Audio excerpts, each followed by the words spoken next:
Hello dear friends, here we are again. Send you greetings from Holland.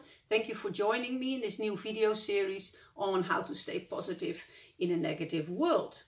And we've seen so far that we need God in our lives, and it's very important to read the Word of God because it will bring us nourishment. Today I want to share a third point with you, and that point is that we need to pray. It's not very complicated. Praying is talking with God and listening to God. It's like two-way traffic. And in prayer, God can show us things. He can talk to us. He can reveal things to us. On the other hand, when we pray, we can discuss our concerns, our worries maybe, or our happiness with the Lord.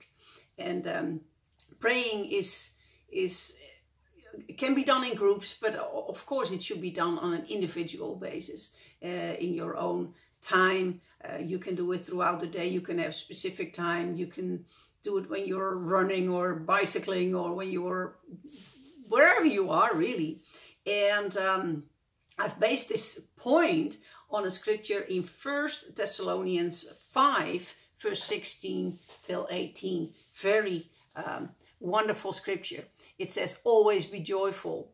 And then it comes, never stop praying. Be thankful in all circumstances, for this is God's will for you who belong to Christ Jesus.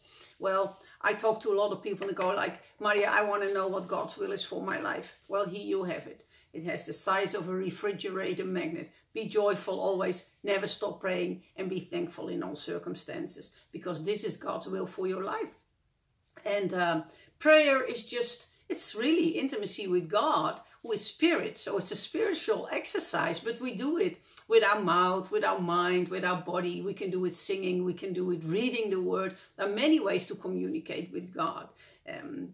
Whatever you do today, or however you are used to do it, I want to encourage you to also take time to listen to God and say, Holy Spirit, speak to me. I need to hear your voice. I need to hear anything that comes from the Father's heart. I need encouragement. I need direction. And just listen. So I hope you will do that, and we'll see you tomorrow. Bye.